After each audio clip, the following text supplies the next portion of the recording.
Hello, I'm Monickie Scott. And this is your girl, Felina B. Flossin. Thank you for joining us as we support and encourage women in their five-star living journey. Today, we get to shine the five-star spotlight on Alicia Taylor. Yes, Alicia is a native of Las Vegas and founder of Mortgage Solutions LLC, a full service mortgage brokerage, and Clear Sky Realty, a boutique real estate firm. She has been recognized as one of Las Vegas's top 40 under 40 business professionals, and she was also handpicked from over 19,000 hopefuls to appear on the Oprah Winfrey Network, where she finished in third place to have her own show back in 2011. Her life's work and passion is to help America get back on track financially. Welcome to the Five Star Living Show, Alicia.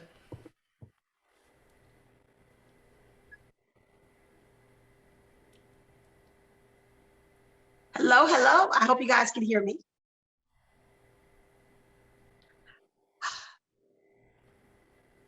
We're gonna jump right in it. Tell us a little bit more about the vision of helping America get back on track financially. So huge, not just people, but America.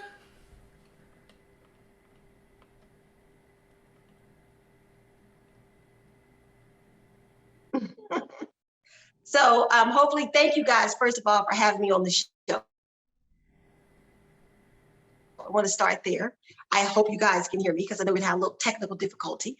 But my quest in finance started many, many moons ago. And yes, is to help America get back on track financially. Obviously, I have a passion for women, single mothers specifically, to get them into homes, but just overall to help us learn as a conglomerate, a group of people, to not spend more money than we make.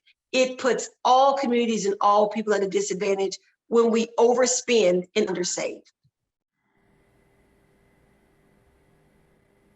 Absolutely. Well, thank you for sharing that. So, Alicia, what led you to the decision to become a mortgage professional and bigger than that, an owner of your own brokerage?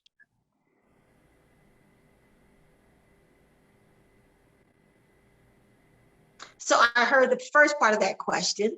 I kind of fell into mortgage lending. I started in the credit card industry. I knew about credit cards. I was passionate about them. And I was trying to move up in that chain of command, and they changed the rules while I was in the game, which happens a lot to women in my position coming through corporate America. And I decided I was going to leave. I went to a job fair and I ended up at another company, which was also a finance company, but they also did mortgages. So that was my first true exposure to mortgage lending. I took to it. I had a passion for it. My office was in North Las Vegas, where I grew up. So there were a lot of clients that looked just like me. So it kind of molded the two things that I love the most: money, which I love talking about money and finance and lending and math, and my community together. And the rest was history. Wow. Absolutely. And what do you love most about what you do?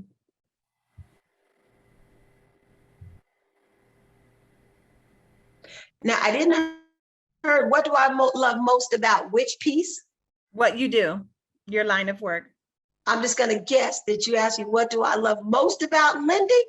So, okay, so excellent. So what I most love is actually putting people into homes that otherwise wouldn't have the opportunity.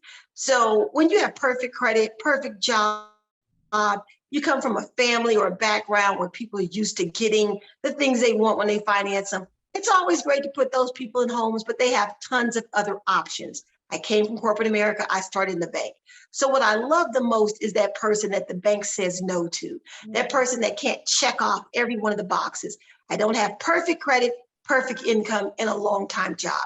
Maybe I have two of those three, but I don't have all three. I love being able to put that person into a home and watch them be successful. Absolutely. That's awesome. You had mentioned that you started off in the credit card industry and things change, and I'm sure things still change in the industry that you're in currently. What have been some of your biggest professional obstacles? I'm assuming that this industry is very male dominated. So, what have been some of your biggest obstacles? So you hit the nail right on the head. You know, I was talking to a girlfriend of mine and we were talking about the Me Too movement. And I told her, I said, me too, me three, me four, me five. Okay. I started in an entirely male dominated, and not just male, white male dominated industry. So I was like the only girl. When I was in finance, there was one other woman when I started. I started in the 90s, early 90s. To give people a reference, because sometimes you hear early 90s, it doesn't sound like a long time ago.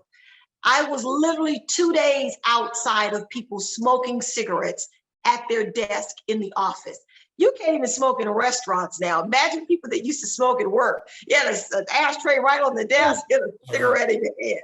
I've been doing this that long. So it was a man's club. I won almost every single contest that they ever held. And I was always forced to go golfing. I was forced to do the kind of things that men do. So beyond just all of the not being taken serious, even though you're number one, I was pretty much okay with the being taken serious piece, but they never wanted to give me the title that I deserved. Because lending is oftentimes a commission-based industry, the money was going to be there because if you're doing the deals, you're making the money. But the title was the thing that they wanted to deprive me of. So being a woman in finance, not being able to go to the top of the food chain was my biggest problem. And then being a Black woman, it was like strike 1, 2, 3, 20, 72, 100, right? Mm-hmm. Yeah. What kept you motivated to break down those walls? You know, I always thought and knew I could do it better, right? You know, they always say becoming self-employed is born out of two things. One, you can't work with other people, or two, you know you can do it better. I was a combination of the two. No. Okay. Right? I couldn't work with those men another day. I just couldn't do it. The comments about your skirts and your shirts and your makeup and your legs, they would get drunk at company events. I had presidents of companies drink too much and I'm coming in your room after this is over, and I'm terrified. I'm 20-something years old on the phone with my husband. Oh my God, this guy says he's gonna come to my room. You know, so I knew I didn't want to work with those kinds of people. And I also believed I could deliver the product better. And I've proven that every time I put a person in a home that the bank says no to, I know that my mission has been complete. You have definitely Yeah. proven that you are the greatest. In your opinion, that Absolutely. leads to this question. So, in your opinion, someone who's wanting to or just getting started in this industry, what is the most important personality trait or greatest strength that someone would need to have, especially I'll say a woman would need to have to be successful in this career choice? I say, one, do your homework, right? I was not fortunate enough to have a person like me that I could have called on that I knew of. So I try to, you know, extend myself to any female that ever wants to go into the lending and finance business. Try to find somebody that's already doing what you want to do and then just hook your latch right onto them. If you're not that fortunate, but you're in this industry already, you're working at a bank, you're working at a finance company, I would say learn your craft, know it better than everyone else knows it. One of the things that helped me excel in lending is I just always knew the guidelines. To this day, I get phone calls from all kinds of people in lending. Whenever their deals fall apart, I'm the person they call. They couldn't do it and they said this, and they want to give me the loan and have me take care of it. And I usually walk them through about 50% of the time, you can do it yourself. You need to tell them A, B, C, and D. So prepare yourself, know the rules to the game so you can play it better than everyone else. That's what I would give a woman advice. Play I it love better it. than anyone else. I love that. Okay. We But got that noted. Great. Absolutely. So let's switch gears. Yes. Do you mind if we handle a little five-star business before we go on? Oh, please do. Okay, cool. So when you hear the words five-star living, what does that mean in your world? You know, it's funny because when I first saw 5-star living, I know this has nothing to do with business, but all I thought about was top luxury resorts, like on vacation at a 5-star resort, having 5-star meals, and being pampered in a 5-star manner. The way I wish I could live every day. Of course, we get glimpses.